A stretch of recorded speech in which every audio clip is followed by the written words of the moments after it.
Assalamualaikum warahmatullahi wabarakatuh. Bismillahirrahmanirrahim. Alhamdulillahi rabbil alamin.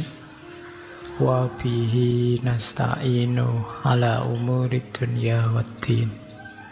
Allahumma sholli wa sallim wa barik ala habibina wa syafi'ina Sayyidina wa maulana Muhammadin wa ala alihi wa ashabihi wa man tabi'ahum bi ihsanin ila yaumiddin. Amma ba'du. Bismillah, mari kita mulai lagi, kita lanjut lagi ngaji filsafat kita. Semoga bisa lanjut kita istiqomai tanpa harus target macam-macam. Yang penting kita tahu bahwa ngaji itu baik, itu saja sudah. Karena kadang-kadang target macam-macam itu, kalau targetnya tidak terpenuhi, kita kecewa. Begitu targetnya terpenuhi, kita jadi malas. Saya ngaji filsafat biar pinter ini bisa itu, Pak. Kalau sudah terpenuhi pinter ini bisa itu, terus males wis. Atau tidak terpenuhi. Oh, saya sudah ngaji ratusan sesi, rasanya kok masih tidak jadi apa-apa, belum dapat apa-apa, Pak. Terus kamu kecewa. Nah, mari kita bebaskan pikiran kita. Ini seperti tema malam hari ini nanti.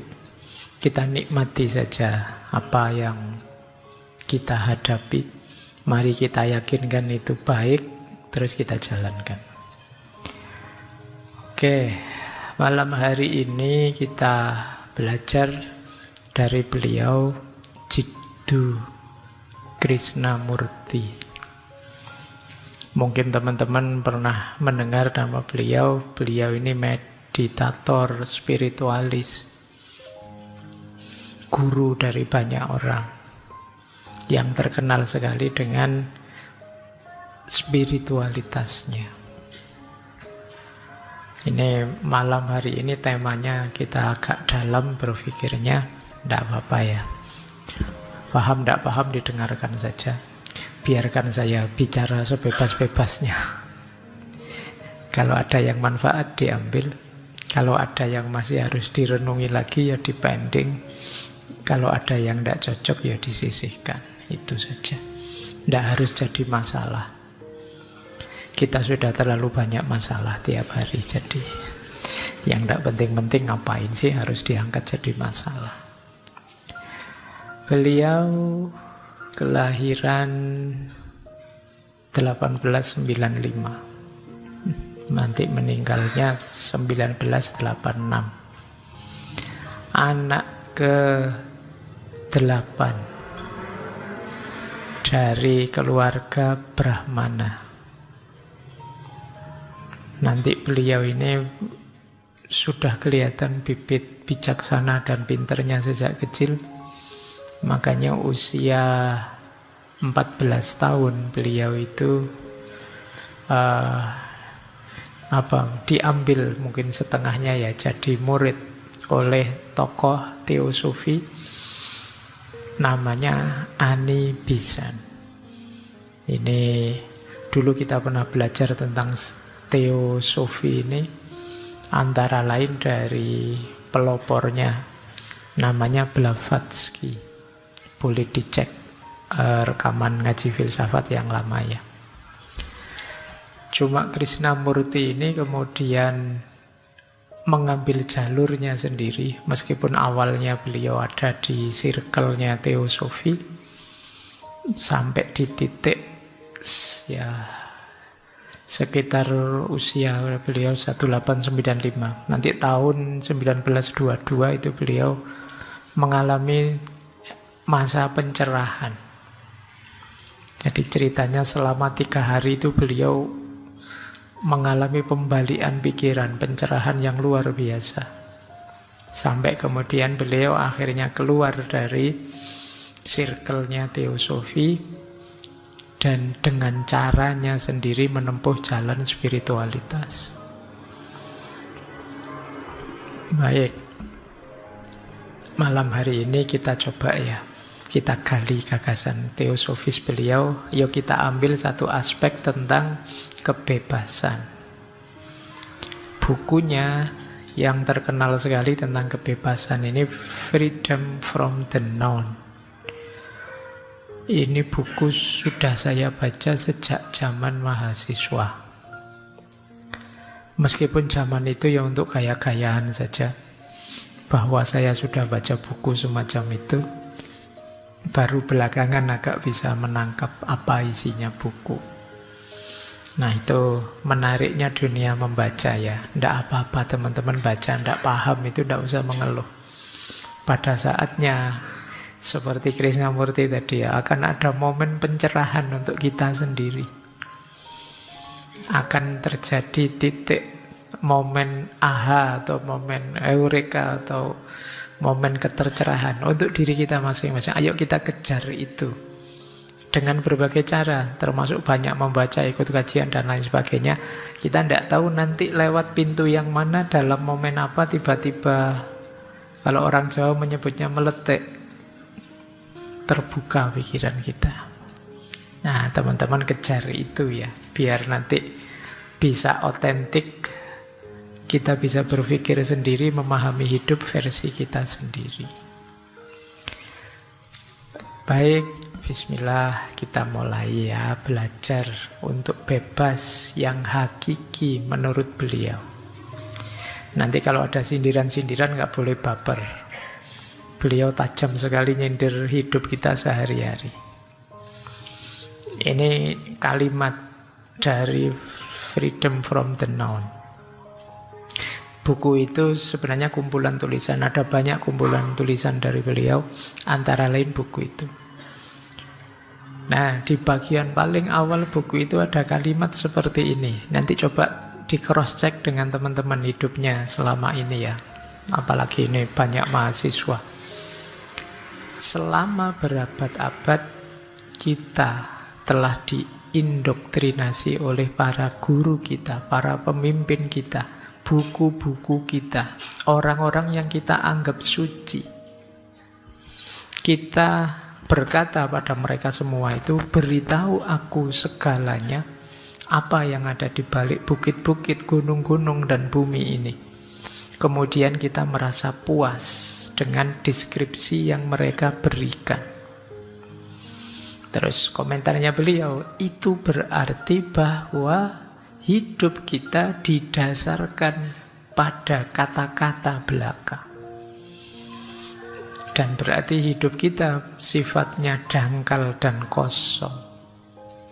Kita tidak orisinil. Selama ini kita hidup berdasarkan apa yang diberitahukan pada kita. Baik karena terdorong oleh kecenderungan-kecenderungan sifat-sifat bawaan kita, ataupun karena kita terpaksa menerima segalanya itu karena situasi dan lingkungan. Kita merupakan hasil dari segala macam pengaruh, dan tak ada apapun yang baru dalam diri kita. Tak ada apapun yang telah kita temukan sendiri dalam diri kita. Tidak ada yang orisinil, tidak ada yang murni, tidak ada yang jelas.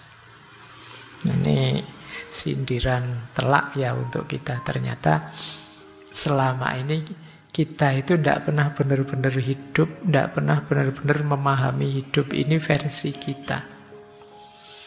Kita hanya mengikuti kata-kata. Padahal kata-kata itu bukan dunia yang sejati. Itu kan perspektif tafsirnya mereka. Tapi kita ikut mereka. Ya mungkin bagi mereka itu otentik. Kalau bagi kita yang hanya follower, ya kita tidak menikmati, tidak memahami dunia kita sendiri. Isi kepala kita penuh dengan pikirannya orang lain. Jangan-jangan ada pikiran saya juga di kepalamu. Terus buat apa? Kata Krishnamurti. Inilah nanti yang membelenggu kita. Jadi kita bukan pejuang kebenaran untuk hidup kita sendiri. Padahal kata beliau, deskripsi itu tidak sama dengan yang dideskripsikan. Aku bisa mendeskripsikan gunung, tetapi deskripsi bukanlah gunung itu sendiri. Dan jika engkau terjebak dalam deskripsi seperti kebanyakan orang, maka engkau sebenarnya tidak akan pernah melihat gunung itu sendiri. Kalau kita ikut pikirannya orang, tentu saja kita tidak melihat sendiri. Padahal setiap orang itu kan memahami sesuai cara pandangnya, sudut pandangnya, dan titik pandangnya masing-masing. Yang bisa saja tidak relate, tidak relevan dengan hidup kita. Jadi ternyata dunia kita hanya dunia deskripsi. Nah, ini kritiknya. Makanya lanjut beliau mengkritik kita. Kita adalah pemulung barang bekas. Ya, pikiran-pikirannya orang itu kan kayak barang bekas, mereka melontarkan, kita ambil. Kita hidup berdasarkan apa yang telah dikatakan kepada kita. Baik yang dituntun oleh kecenderungan kita atau lingkungan kita. Tidak ada yang baru dalam diri kita. Tidak ada yang kita temukan sendiri. Tidak ada yang asli, yang murni dan jelas. Itu masih mending kalau kita paham pikirannya. Kadang-kadang kita mulung, tidak paham, yang penting share. Nah, hari ini kan peradaban share itu kan. Kita tidak ngerti benar yang kita share itu apa, tapi rasanya kok keren saja. Rasanya kok hebat saja. Terus wow, hari ini peradaban kita kan rame sekali. Cirinya era digital itu noisy, rame, tapi dangkal. Jadi karena tidak banyak orang berpikir, tinggal transfer pengetahuan dari sini ke sana. Apalagi kalian sekarang dibantu habis-habisan oleh teknologi. HP-mu sangat paham, chat GPT-mu sangat dalam, tapi kamu tambah dangkal. Kamu tinggal ngutip saja. Mahasiswa yang harusnya menganalisis persoalan sekarang sekedar mentransfer pengetahuan. Ini masalah besar bagi Krishnamurti. Kita tiap hari yang teriak-teriak, saya merindukan kebebasan. Tapi ternyata kita membelenggu diri kita sendiri dengan gagasannya orang lain, pikirannya orang lain, perspektifnya orang lain. Nanti mungkin ada yang tanya, "Loh Pak, kan belajar itu begitu. Seperti malam hari ini kan kita belajar tentang Krishnamurti, kemarin belajar itu kan tentang orang lain." Iya, tapi kalau kalian tidak menghidupkan versimu sendiri, ya sama saja kamu pemungut barang bekas tadi.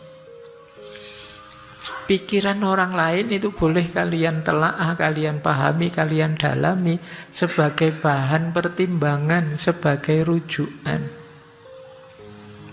Hidupkan pikiran itu versimu. Jadi jangan terjebak di pikiran-pikiran tertentu, kelompok tertentu, aliran tertentu. Itu dikritik oleh Krishnamurti. Itulah yang memenjara kita. Ternyata nanti pada akhirnya yang membuat kita tidak bebas itu diri kita sendiri.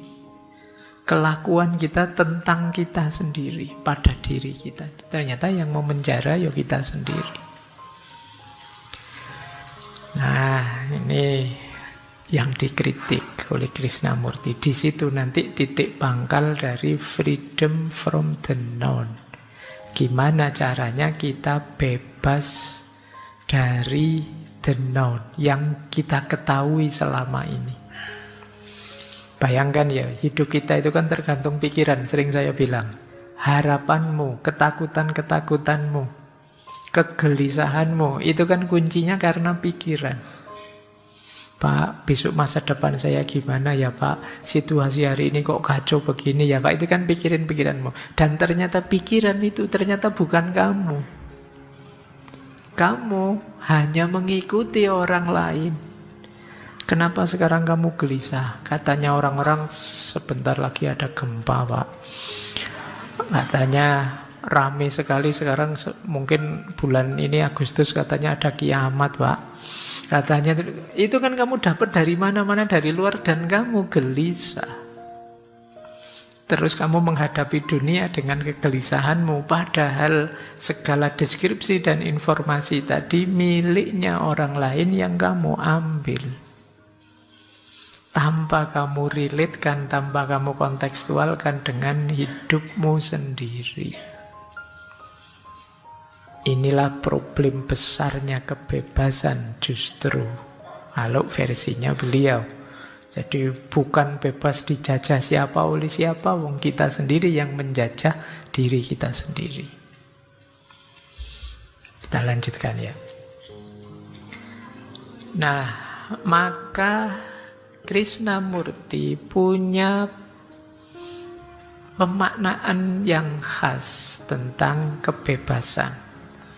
Selama ini kan kita memaknai itu, bebas itu berarti kita bebas milih. Bebas itu ada banyak pilihan, kemudian suka-suka kita mau mengambil yang mana, kan begitu kita memaknai kebebasan. Terus pandangan seperti ini terus dikritik oleh Krishnamurti.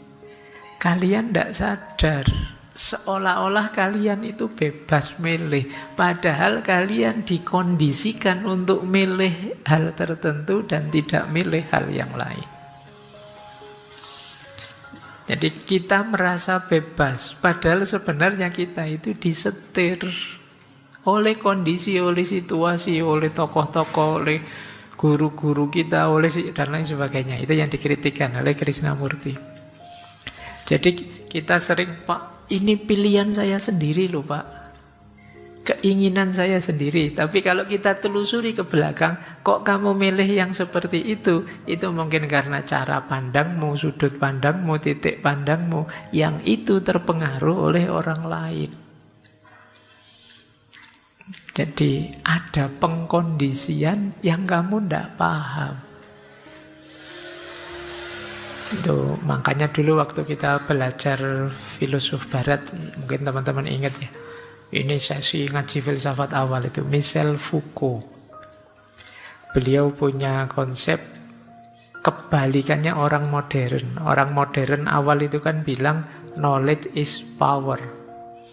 Siapa yang menguasai pengetahuan dia akan punya power. Tapi dibalik oleh Foucault, bukan begitu rumusnya, tapi power is knowledge. Power is knowledge itu yang punya kekuasaan, dia akan bisa ngatur pengetahuan. Apa yang bisa kalian ketahui, apa yang jangan kalian ketahui, apa yang sebaiknya kamu baca, apa yang jangan kamu baca. Itu kamu sebenarnya sering tidak sadar bahwa ada yang mengkondisikan. Contoh sederhana, ngaji filsafat ini. Kalian mungkin bebas Pak, saya milih tema-tema ngaji banyak sekali. Padahal itu kan tema dari saya yang ngatur versi saya.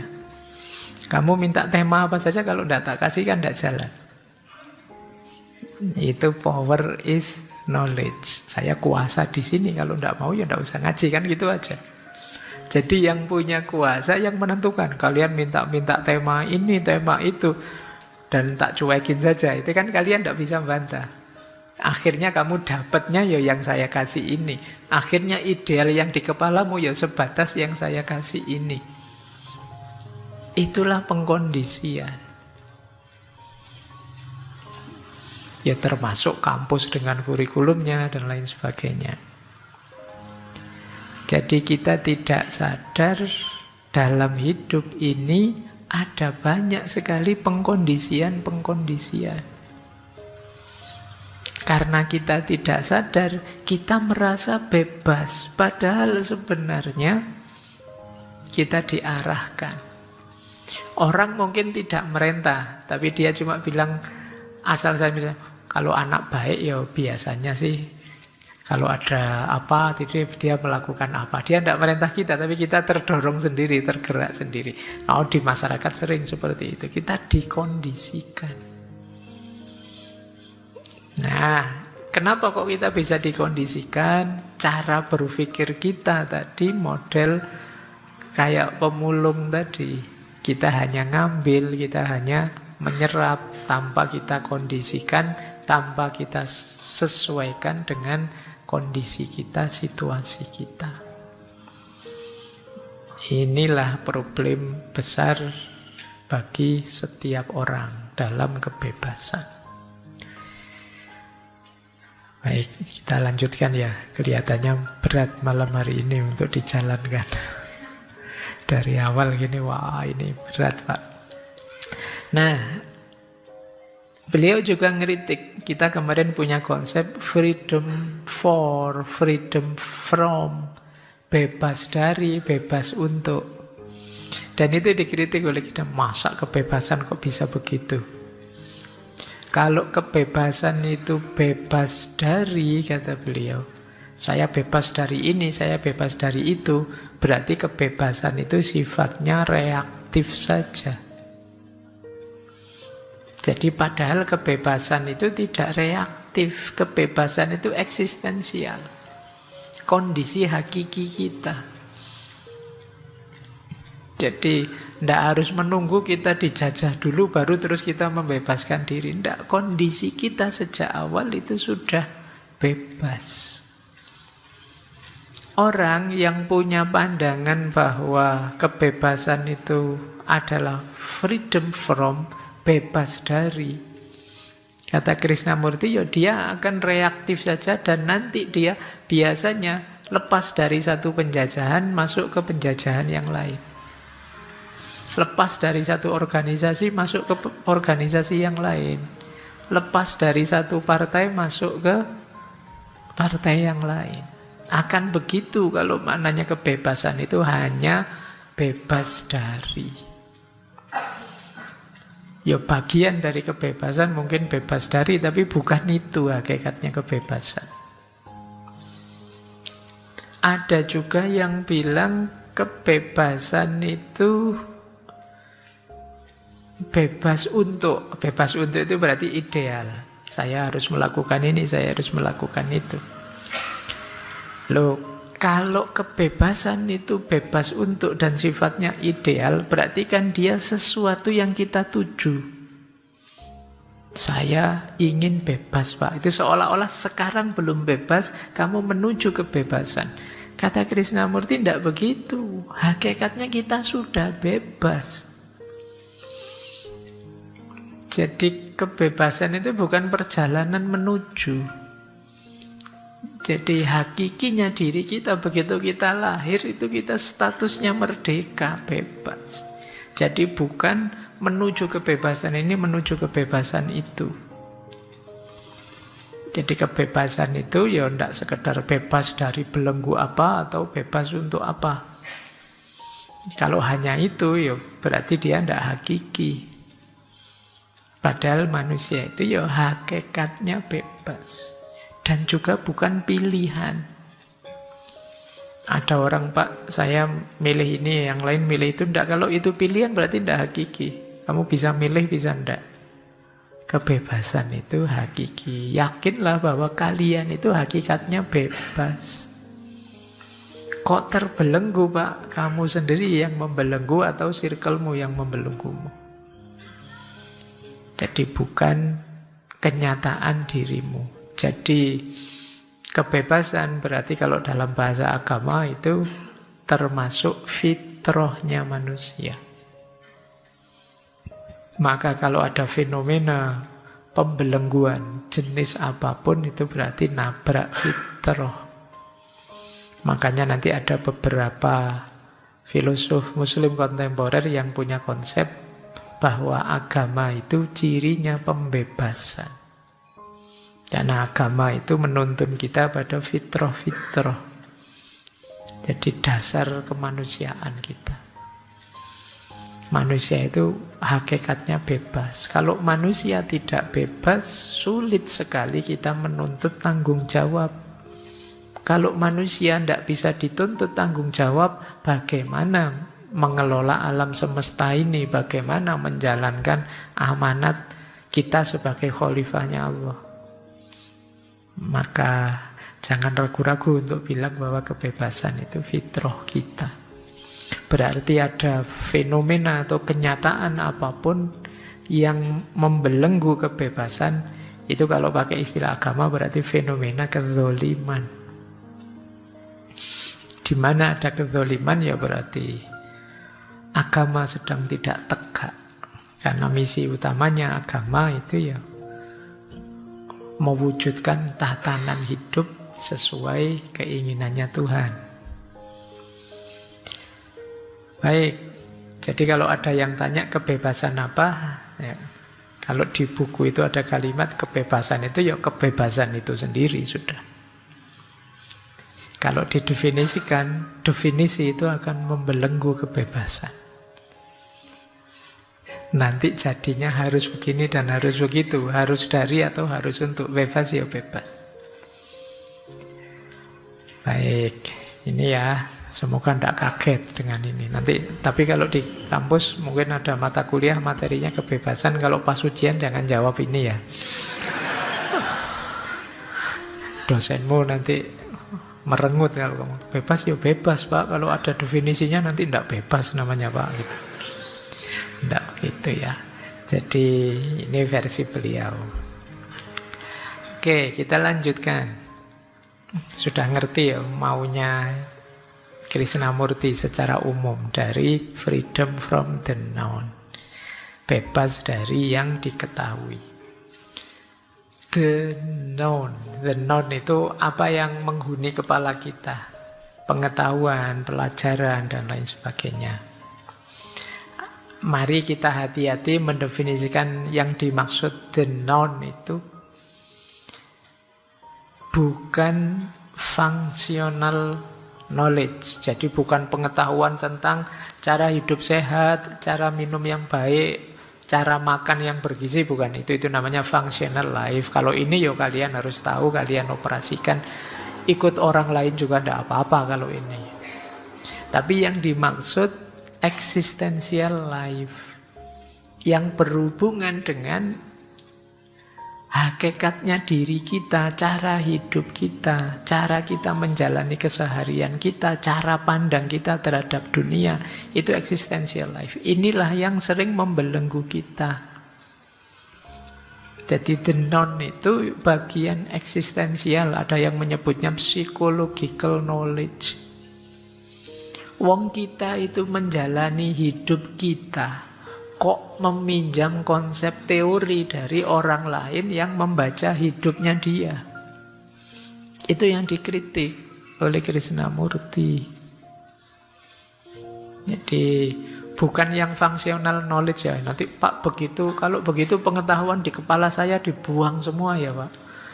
Saya yang belajar membaca, belajar nulis, belajar caranya mandi, belajar caranya makan, itu bukan itu namanya functional knowledge. Tapi yang dimaksud existential knowledge, pengetahuan-pengetahuan tentang kedirian kita.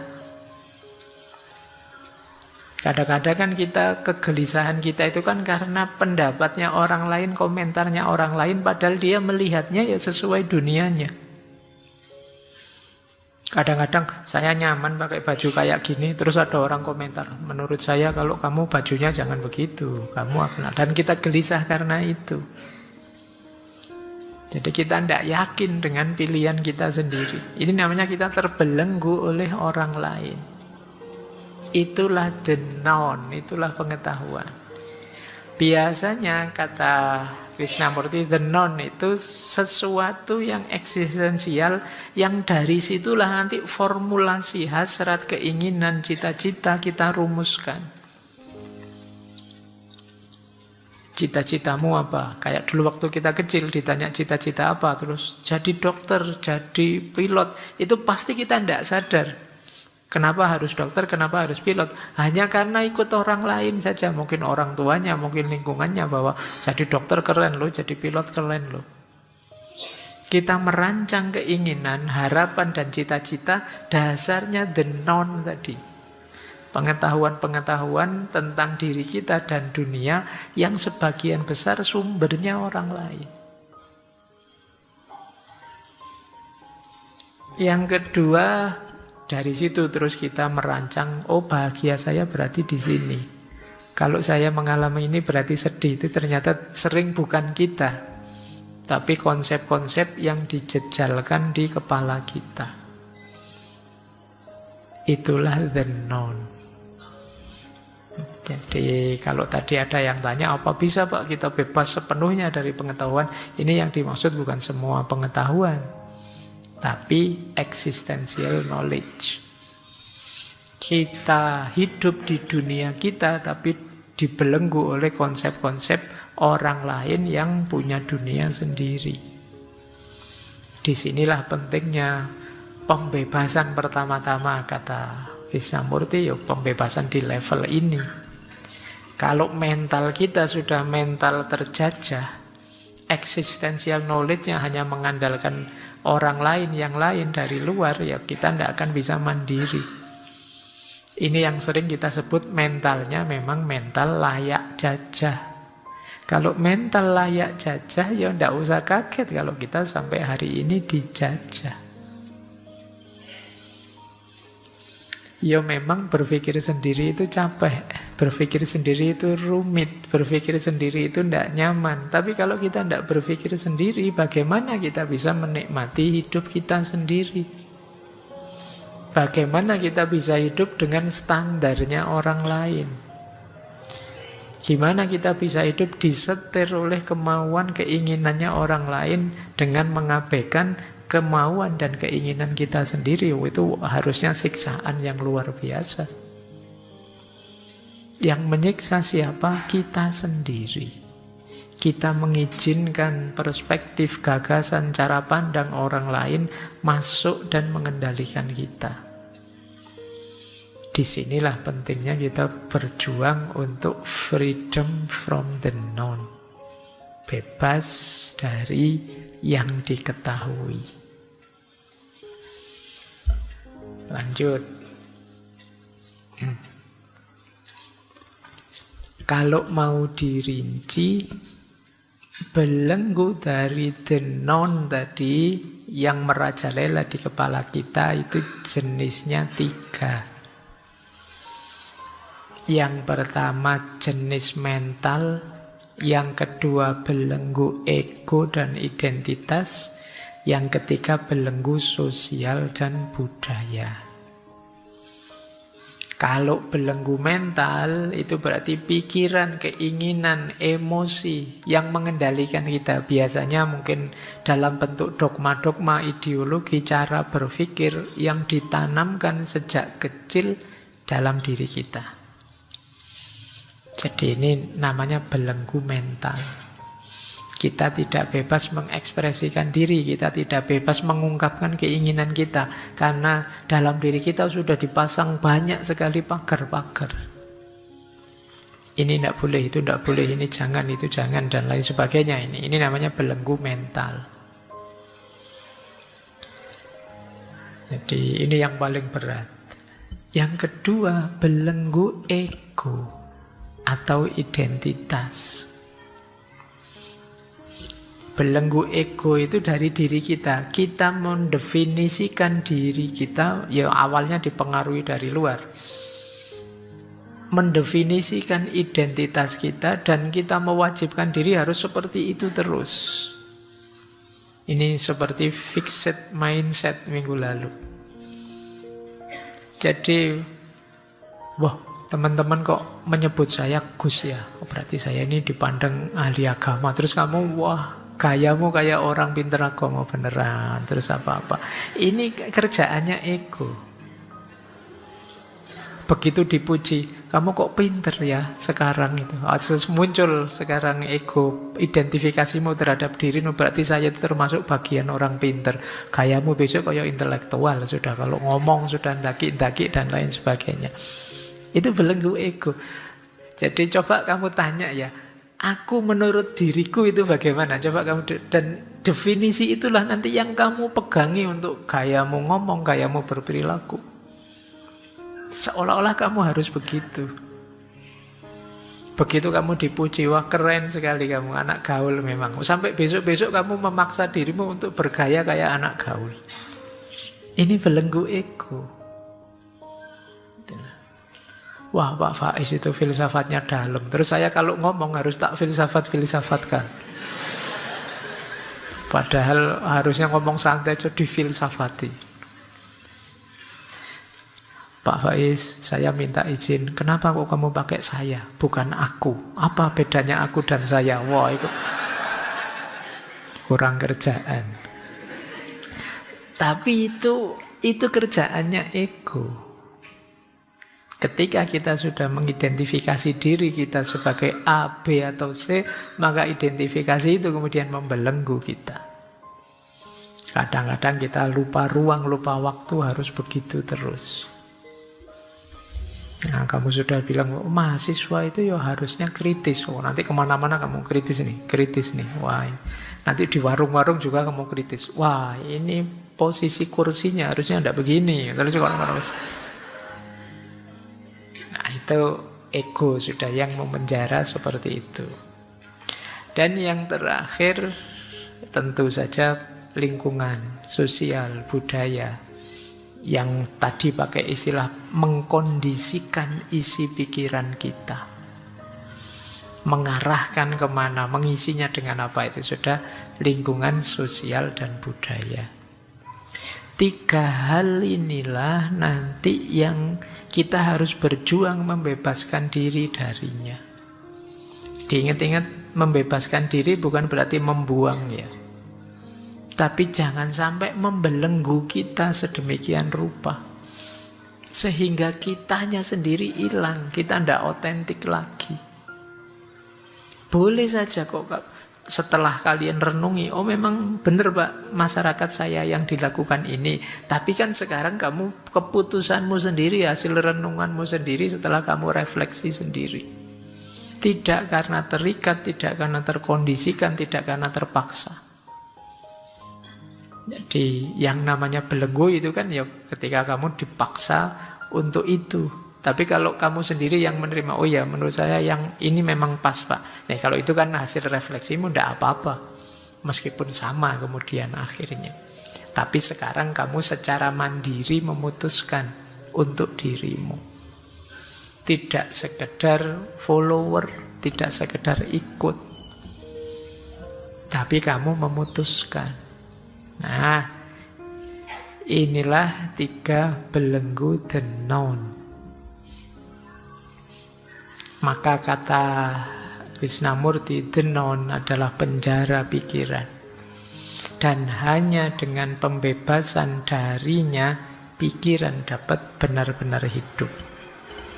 Semakin kita terikat dengan the known, semakin kita menyangkal kesempatan untuk pertumbuhan dan transformasi diri yang sejati. Semakin kuat posisinya the known, semakin kita tidak berkembang. Jadi boleh ya teman-teman yang kemarin-kemarin kan banyak yang mengeluh, Pak, saya kok tidak berkembang-berkembang ya, saya kok stuck begini-begini saja ya. Jangan-jangan beban the known di kepalamu sangat berat. Sehingga kamu tidak berani ini, tidak berani itu, tidak bisa melakukan ini, tidak bisa melakukan itu.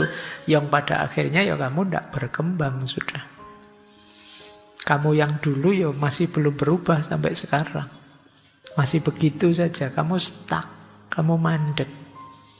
Kenapa? Beban dari the known tadi. Kamu tidak bisa transformasi diri.